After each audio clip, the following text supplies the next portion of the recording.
quoi l'osmolalité plasmatique? L'autre question que je dois poser, quel est l'intérêt de comprendre l'osmolalité plasmatique? En fait, la compréhension de l'osmolalité nous permet d'estimer l'état hydrique du secteur intracellulaire et par là on peut dire est-ce qu'on est devant une hyperhydratation ou une déshydratation cellulaire. Et pour bien saisir l'osmolalité plasmatique, tout d'abord on devrait comprendre c'est quoi l'osmose.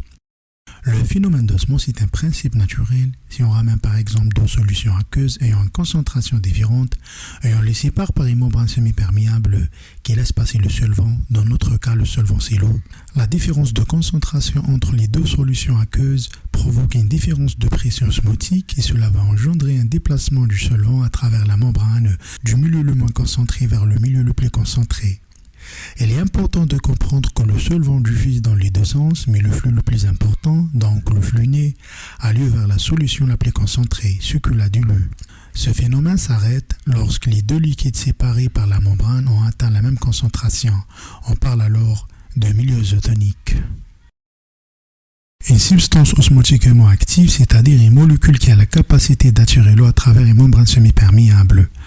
L'osmolalité représente le nombre de particules osmotiquement actives par kilo de plasmatique, tandis que l'osmolarité avec R correspond à la quantité d'osmol par litre de plasma.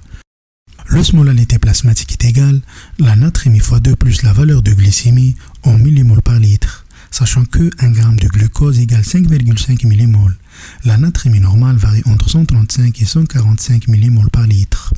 La valeur normale de l'osmolalité plasmatique est de 285 milliosmoles par kilo de plasmatique.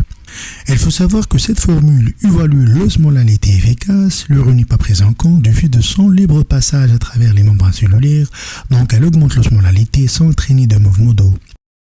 Le corporel représente 60% du poids de corps et contient une grande variété de solutés diffusibles repartis inégalement entre les compartiments intra- et extracellulaires. On a le potassium et des anions accompagnants dans le compartiment intracellulaire, le sodium et les anions accompagnants dans le compartiment extracellulaire. Ces deux compartiments sont en équilibre osmotique, cela veut dire l'osmolalité extracellulaire égale l'osmolalité intracellulaire. Il faut savoir que le volume intracellulaire varie en sens contraire à l'osmolalité extracellulaire. Par exemple, une hyponatrémie conduit systématiquement à une hyposmolalité extracellulaire. Par la suite, il y a l'eau qui rentre dans les cellules par l'effet osmose. Et cela est responsable d'une hyperhydratation intracellulaire.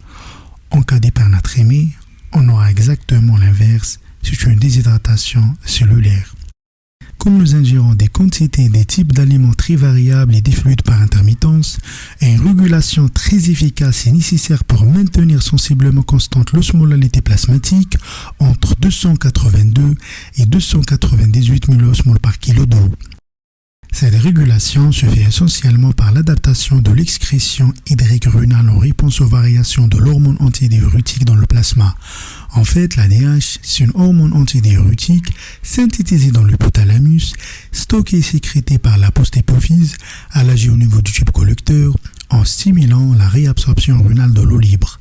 À l'état physiologique, la concentration d'ADH est quasi exclusivement régulée par l'osmolalité plasmatique via les osmorécepteurs hypothalamiques.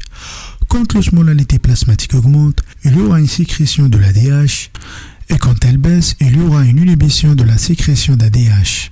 Si on veut résumer, une hyponatrémie conduit à une hyposmolalité par la suite et à un transfert d'eau vers les cellules afin d'obtenir l'équilibre osmotique entre les deux milieux.